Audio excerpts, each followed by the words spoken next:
স্বাগত ডিবিসি সংবাদে আপনাদের সাথে আছে হিমাদ্রি রাহা। এনবিআর কমপ্লিট শাটডাউন কর্মসূচি প্রত্যাহার হলো, এর রেশ এখনো রয়ে গেছে চট্টগ্রাম বন্দরে। সেখান থেকে যুক্ত হচ্ছেন আমাদের সহকর্মী মাসুদুল হক। মাসুদ, যেখানে 1-2 ঘন্টা বন্ধ থাকলে চট্টগ্রাম বন্দরে বেশ কন্টেনার জট তৈরি হয়, সেখানে 2 দিন টানা কমপ্লিট শাটডাউন, এর প্রভাব কেমন দেখছেন? আর এই অচল অবস্থা কাটতে কতটা সময় লাগতে পারে বলে মনে করছেন সংশ্লিষ্টরা?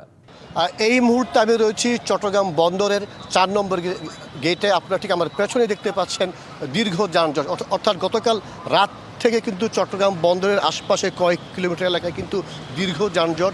সেখানে বড় বড় লরি ট্রাকরা অপেক্ষা করছে তারা বন্দরে প্রবেশের জন্য, সেখান থেকে কন্টেনার ডেলিভারি নিয়ে তারা যাবে।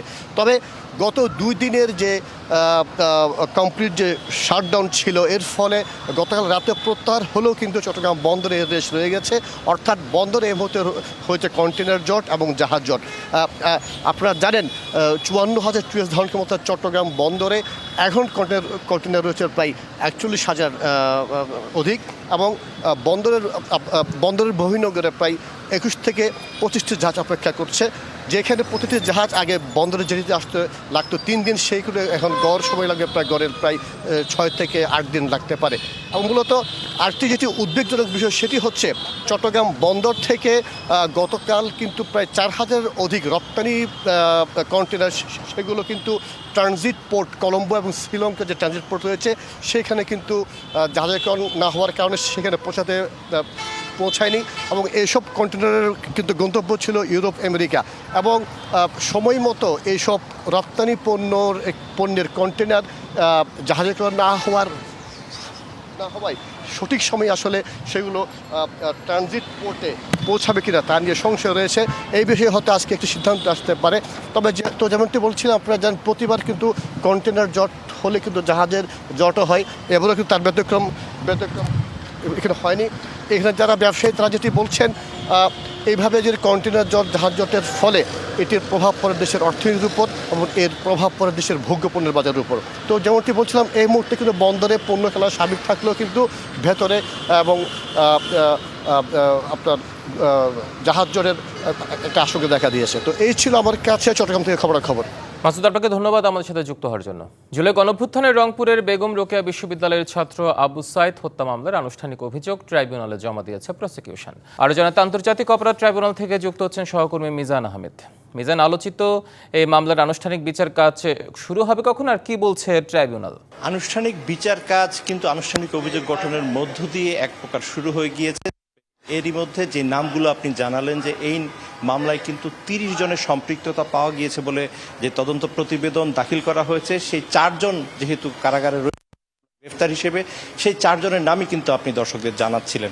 পাশাপাশি এই মামলার প্রধান আসামি করা হয়েছে বেগম রোকেয়ার যে সাবেক ভিসি ছিলেন, যিনি ডক্টর হাসিবুর রশিদ ওরফে বাচ্চু, প্রধান আসামি করা হয়েছে। এর পাশাপাশি ওই সময়ে যে সাচিপের যে চিকিৎসকরা যারা এই মামলার সুরতহাল রিপোর্ট এবং ময়নাতদন্ত প্রতিবেদন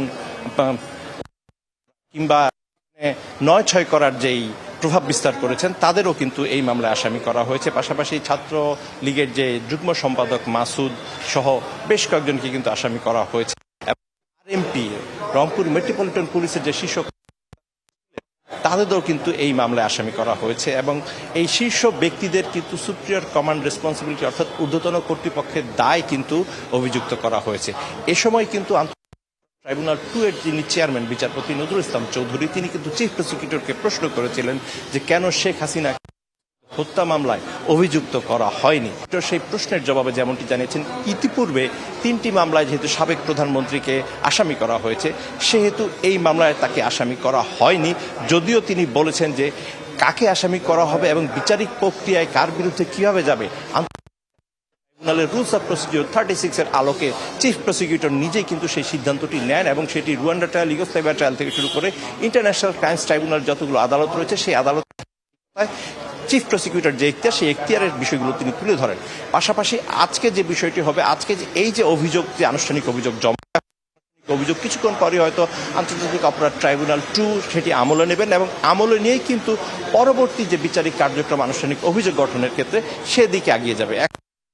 প্রথম ধাপে হয়তো গ্রেফতারি পরোয়ানা যেগুলো জারি হয়েছে, সেই গ্রেফতারি পরোয়ানা জারি হওয়ার পর পরবর্তীতে আসামিরা কি পদক্ষেপ নেন এবং সেই আদালতে সেই পদক্ষেপের উপর ভিত্তি করে যদি তারা সাড়া দেন, সাড়া না দেন সেক্ষেত্রে তাদেরও হয়তো স্টেট ডিফেন্স বা ট্রাইব্যুনালের নির্দেশে তাদের পক্ষে আইনজীবী নিয়োগ দিয়ে হয়তো পরবর্তী বিচার প্রক্রিয়াগুলো এগিয়ে যাবে। তো এই ছিল আজকের বিচারিক কার্য তথ্য। ফিরে যাচ্ছি স্টুডিওতে, হিমাদ্রি আপনার কাছে। মিজান, ধন্যবাদ। ঝিনাইদহে অনুষ্ঠিত হলো দুর্নীতি বিরোধী সাইকেল শোভাযাত্রা। সকালে শহরের আজাদ রেস্ট হাউসের সামনে থেকে শুরু হয় এই শোভাযাত্রাটি। ইয়েস গ্রুপ ও সচেতন নাগরিক কমিটির এই আয়োজন করে। শোভাযাত্রার উদ্বোধনে অংশগ্রহণকারীরা দুর্নীতি প্রতিরোধে সবাইকে সচেতন হওয়ার আহ্বান জানান। এ সময় দুর্নীতি বিরোধী বিভিন্ন প্ল্যাকার্ড প্রদর্শন করা হয়।